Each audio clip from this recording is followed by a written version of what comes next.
नमस्कार, मैं हूं सबा खान। आप देख रहे हैं मेरी पड़ताल। मैं इस वक्त इको गार्डन में हूं और यहां पर प्रदर्शनकारियों को उनके अनुसार रहने की पूरी आज़ादी है। बहरहाल शर्त एक ही है कि बाहर ये प्रदर्शन कर नहीं सकते, इनकी आवाज़ जा नहीं सकती और अंदर इन्हें सुनने वाला कोई है नहीं। बताइए भाई साहब, क्यों आए हैं आप लोग? हम लोग 2009-10 के अभ्यर्थी हैं। हम लोग को सुप्रीम कोर्ट से जीतने पर भी नौकरी अभी तक नहीं मिली है। अरे सुप्रीम कोर्ट ने बोला है तो मिलेगी ही ना। जी बिल्कुल बोला है। सब सुप्रीम कोर्ट के आधार पर ही किया जाता है। जी जी जी, ये देखिए सुप्रीम कोर्ट का हम लोग के पास ऑर्डर है।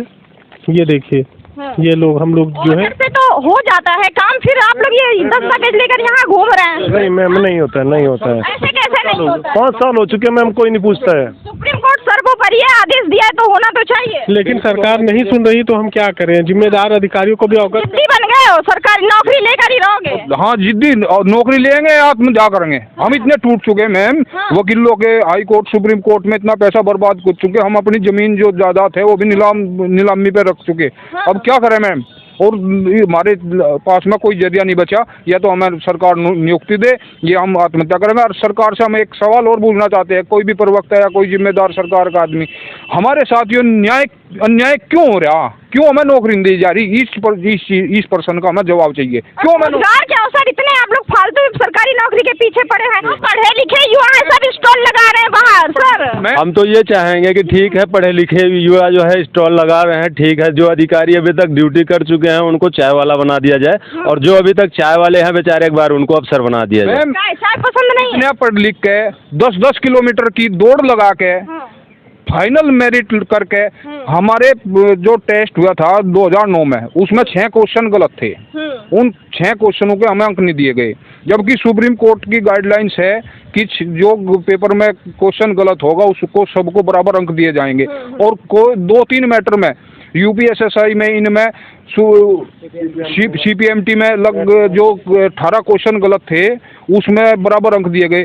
फिर हमारे साथ ये अन्याय क्यों? कितने दिन से आप यहाँ पर? 5 सितंबर से हैं मैम हम लोग भूख हड़ताल। बात करने कोई बात नहीं करने आया, बट आश्वासन का क्या हुआ जो चुनाव से पहले दिया गया था? कोई है भाई? वो आश्वासन करने रह गए, उसका कुछ नहीं है, कोई इम्प्लीमेंट नहीं हुआ मैम। भरोसा तो बना है अभी। आश्वासन तो इसलिए दिया जाता है कि आश्वासन के लिए कोई उस पर इम्प्लीमेंट नहीं करता उसे कोई। अब योगी जी हमें बुलंदशहर में मिले थे तो उन्होंने ये कहा था कि हमारी 10 तारीख को हमारी सरकार अगर आती है तो हम सबसे पहले समाधान आपकी भर्ती का करते हैं। क्योंकि आप सुप्रीम कोर्ट के आपके सीधे सीधे निर्देश हैं कि हमें भर्ती कराया, नंबर देकर भर्ती कराया जाए। जो जो 6 क्वेश्चन हमारे गलत थे हमारे पर्सन में, उनके जिसने अटेम्प्ट कर रखे हैं उन्हें नंबर दिए जाए। अगर वो मेरिट पार करते हैं तो उन्हें भर्ती करा जाए। ये सीधे सीधे निर्देश है। मगर ये भर्ती बोर्ड अपनी मनमानी करी जा रही है। और हमें 12 साल हो गए हैं। 12 सालों से हम इतनी दयनीय स्थिति में आ चुके हैं कि हमारे पास अब ना तो पैसा है ना कुछ। हमने कर्जे उठा के जमीन, मैं एक किसान परिवार से बिलोंग करता हूँ। हमने बोलते हैं ना कि जमीन पर लोन ले लिया, हमने जमीन पर लोन लेकर भी अब हमारा लोन भी नहीं जमा हो रहा। घर वाले कहने हैं कि भाई क्या हुआ, तुम्हारी तो सुप्रीम कोर्ट से निर्देश है सीधे सीधे। अब हम उन्हें क्या जवाब दें? हम तो एक उन्हें के लिए अब समझाना चाहिए माता पिता को कि जैसे आपके पिता जब किसान हैं तो उन्हें तो समझना चाहिए सरकार ने उनका कितना भला किया, उसी हिसाब से आपका भी भला कर रही है सरकार। नहीं ऐसा है ना, उन्हें वे किसान है। उनका अधिकतर हमारा है ना ज़्यादा राजनीति से पाला नहीं पड़ता। वो ये हम भी इसलिए यहाँ आज खड़े हैं क्योंकि हमने बहुत मेहनत कर चुके हैं। हम 10 किलोमीटर रेस निकाल चुके हैं, हम पूरे पेपर निकाल चुके हैं। और 12 साल से हम 300 लाख रुपए वकीलों को दे चुके हैं। तो इस वजह से अगर हमारा ये सब ना होता तो शायद हम भी वकीलों को दे चुके हैं। 30 लाख से ऊपर के हम सामूहिक खर्चा कर चुके हैं। और हमारे 1000 से ऊपर केस लड़ने के लिए। जी केस लड़ने के लिए। ये देखिए पूरा डायरेक्शन है सुप्रीम कोर्ट का जी। और ये सारे सब ऑर्डर हैं, आपको बताएं, आप सिंगल बेंच का भी ऑर्डर है। अब बताओ हम इसे लेकर इससे ऊपर क्या अदालत हो सकती है सुप्रीम कोर्ट से? ये तो भाई क्या इंटरनेशनल कोर्ट में जाए हम? हमें एक चीज है, हमें योगी जी से उम्मीद है, जैसे हम उन्होंने हमारे साथ में वादा किया था बुलंदशहर रैली के दौरान कि आते ही हम वो करेंगे, लेकिन हमारी बात कोई योगी जी तक नहीं पहुंचा पा रहा। हमें पूरी उम्मीद है अगर योगी जी तक हमारी बात गई तो हमें चुनाव से पहले भी आपको भरोसा था, चुनाव के बाद भी भरोसा है, वो तो सरकार भी बना लिया, वहीं बैठे हैं। उन्होंने हमें वादा किया था बुलंदशहर रैली के दौरान, हम कितने युवा मिले थे उनको, उन्होंने कहा था 10 तारीख के बाद अगर हमारी सरकार आती है तो हम आपकी नियुक्ति देंगे। अगर योगी जी के पास तक ये बात हमारी पहुंचे तो हमें पूरी उम्मीद है। योगी जी को याद नहीं रहता है क्या? योगी जब तक ये बात पहुंची नहीं रही, पहुंचा ही नहीं रहे जिम्मेदार आदमी। बोला तो योगी जी नहीं था ना कि देंगे सबसे पहले जॉब, तो क्या भूल गए? जी बिल्कुल भूल गए, ऐसा लग रहा है भूल गए, तभी तो हम लोगों की नहीं सुनी जा रही, नहीं तो हम लोग आज ड्यूटी पे होते। हाँ, तो और बताएं आप लोग की क्या क्या दिक्कतें हैं, ये बताइए सिलसिलेवार तरीके से पूरा बता दीजिए। मैडम पहली बात तो ये है फटाफट कि यहाँ कोई सुविधा नहीं, हम सारे अनशन पे हैं। एक भाई आप पीछे वो लोटे हुए हैं, आप देख सकते हैं। क्या हुआ उन्हें? उनका खिलाई स्थिति बहुत कमज़ोर हो गई थी, भूख प्यास नहीं कर रहे, वो खाना वाना कुछ नहीं खा रहे, तो वो बहुत कमज़ोर होने के कारण सड़क पर जा रहे थे। ये 5 बजे से हमारे निकाल देते हैं यहाँ से, उन्होंने जाओ मुख्यमंत्री जी का आदेश है, शासन प्रशासन का आदेश है कि यहाँ से निकलो और अपना चाहे फुटपाथ पे पढ़ो चाहे कहीं पढ़ो, इन्हें मतलब नहीं उस बात का। हम कुछ खाए पे ये बंदा आप थोड़ा हाँ हो गए, ये हम जा रहे थे तो है ना, ये चारबाग के रास्ते में एकदम से गिर पड़े क्योंकि इनकी में इतनी शक्ति नहीं रही, और पीछे से एक गाड़ी वाले ने ठोक दिया। ठोकने के बाद इनकी ये स्थिति होगी, सारे कोहनी छुल की भी हमने फिर सबने चंदा करके एडमिट कराए और तब ये इलाज कराए। ये अब 4-5वें दिन यहाँ आए हैं और अब ये देखो ये स्थिति हमारे यहाँ ना, तो कोई जब हम सब भूख हड़ताल पे, एक टीम गठित होनी चाहिए डॉक्टर की, हमारा चेकअप करना चाहिए कंटिन्यू, मगर यहाँ तो बस अपना वो करें कि अपने आप फ़ोन करो, अपने आप एम्बुलेंस बुलाओ, अपने आप भर्ती हो। अब बताओ ये मनमानी है या नहीं है सरकार की? तो सरकार का काम भी तो आप लोग बढ़ा रहे हैं। नहीं, सरकार का काम, क्योंकि हम लोग सुप्रीम कोर्ट में बैठना चाहिए, वादा किया है तो वादा तो पूरा करेंगे, उन्हें तो याद ही रहता होगा, इतनी बड़ी सरकार चला रहे हैं, ऐसा थोड़ी ना है। उनको याद रहे ना रहे, लेकिन हम लोग सुप्रीम कोर्ट से जीते हो, हम लोग नियुक्ति लेके रहेंगे, नहीं सामूहिक यहाँ आत्मदाह करेंगे हम लोग। तो घर परिवार का क्या करोगे? अब घर परिवार वो भी जाने, घर परिवार भी सब हम लोग को निठल्ला समझते हैं, इसलिए हम लोग सोच रहे हैं कि अब हम लोग यहाँ नहीं रहेंगे, यहीं रहेंगे। तो पैसे चाहिए और पैसे करें, जब नौकरी करेंगे, जब नौकरी होगी घर परिवार तो वैसे भी मरेगा। इससे बढ़िया हम पहले ही मार लें, हम किसी को भरोसे तो न रखे अपने। नौकरी नहीं क्या भैया, और कुछ नहीं है? हम करेंगे तो नौकरी ही करेंगे। ये बताइए, अगर हम इतने पढ़ चुके हैं, हमने इतने पैसे खर्च कर चुके हैं अपने एजुकेशन पे, तो क्या हमें इतना अधिकार नहीं कि हम नौकरी ले लें? हमें तो चाहिए ना नौकरी। आदमी क्यों पढ़े, नहीं तो हम फिर मजदूरी न कर लेते हैं। अब ये नेता हैं अनपढ़ हो गए, 10वीं पास कर भी ये नेता बन जाते हैं। हम पढ़ लिख के भी हम नौकरी नहीं पा सकते। ये बताइए, हमें अपना परिवार पालना है, हमारा अपना मतलब अपना सब कुछ तो आप लोग ही बनाते हैं ना? हम बीजेपी के बहुत, जब से मैं वोट डालने लायक हूँ, हम बीजेपी के समर्थक हैं। माननीय योगी जी से कहेंगे, हमने आज तक अलग उसमें पार्टियों का भी वो तकलीफ तो बनती है भाई साहब, अगर बीजेपी को इतना सपोर्ट कर रहे हैं। हम 1000 लड़के हैं, 1000 लड़के यानी कि 10 लाख आदमी, वोट 10 लाख बैठती हैं 1000 परिवार पे, ठीक है। अब ये खुद ही योगी जी समझ ले या मोदी जी समझ ले, तो अगर हमें अपना अधिकार नहीं मिला तो हम परित्याग ही करेंगे हर चीज़ का। 1000 वोट से चले जाएंगे वो?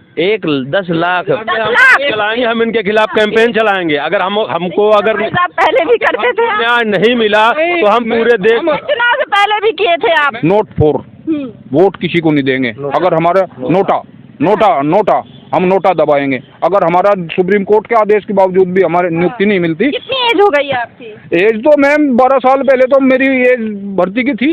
हाँ, तो भर्ती निकल गई, आपकी एज तो निकल गई थी। 12 साल तो हमने तो क्वालिफाई कर रखी मैम, वो उस टाइम की। तो उस टाइम की नौकरी ले रहे हैं आप, मांग रहे हैं? मैं उस टाइम की नौकरी थी हमारी, हमें तो दे नहीं रखी मैम। नहीं आपने, आप नौकरी पे है लेकिन है यहाँ पे। क्या बात है, टूट चुके, नौकरी पे है लेकिन वर्दी नहीं है सर के। टूट चुके, पैसा इतना बर्बाद कर चुके। देखो सुप्रीम कोर्ट में अगर एक बढ़िया वकील है, अगर उससे बिना वर्दी के नौकरी। हाँ भाई साहब देख लीजिए, क्या करें मैं। एक सुप्रीम कोर्ट का वकील 2 मिनट की सलाह लेने के लिए भी नहीं कहता है 5000 खाते में डाल दो, और हम सुप्रीम कोर्ट से केस जीता, कितना पैसा खर्च हुआ। टूट चुके मैम। हम जो हमारे साथ न्याय नहीं होता तो हम आत्मदाह, सामूहिक आत्मदाह करेंगे। फर्क पड़ेगा इससे किसी को? फर्क पड़े ना पड़े, बट हम ये जंजाल, ये जो जिले फांसी दो, नहीं दो फांसी दो, न्याय दो, फांसी दो। आज हम लोग जिस तरह से लाचारी बेबसी से यहाँ बैठ रहे हैं, क्या शौक से यहाँ बैठे पड़े हैं, ये कहीं न कहीं देश प्रदेश की ये समस्या है, हमारी अकेले समस्या नहीं, हम पूरे प्रदेश से लड़के आए हैं और फिर हम एलिजिबल हैं, पात्र हैं, कोर्ट से आर्डर है, आपको नौकरी देने में क्या दिक्कत है? आप भर्ती तो कर रहे हो ना लगातार, क्यों नहीं कर रहे हो भाई? क्यों नहीं दे रहे हो हमको नौकरी? इंसाफ क्यों नहीं दे रहे हो आप?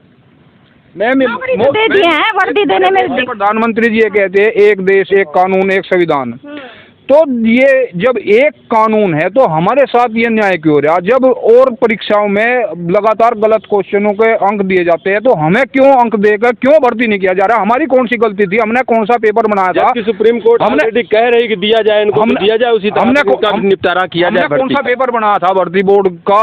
हमने एक गलत क्वेश्चन भेज दिए, हमारी जिम्मेदारी नहीं है क्या? भर्ती बोर्ड की जिम्मेदारी? भर्ती बोर्ड क्या कहता है? जैसे जाते हैं भाई, हम परसों गए थे बीजेपी ऑफिस पे, मगर जी ऐसे ऐसे मामला है, बोला देखो हम क्या करें भाई, इसमें जो करेंगे मुख्यमंत्री जी करेंगे, हम कुछ नहीं कर सकते हैं। गेंद मुख्यमंत्री जी के पाड़े में। हमें तो ऐसा लगता है कि योगी जी के पास में हमारी ये बात पहुंचा ही नहीं रहे प्रशासन शासन के लोग। सुप्रीम कोर्ट का आर्डर भी है, ये देख लीजिए, कोर्ट का आर्डर लेके घूम रहे हैं सर, सुनवाई नहीं हो रही है। हाँ, ये देश की सबसे बड़ी सर्वोच्च क्वालिफाइड पुलिस वाले हैं, सिर्फ वर्दी देना बाकी है। जी।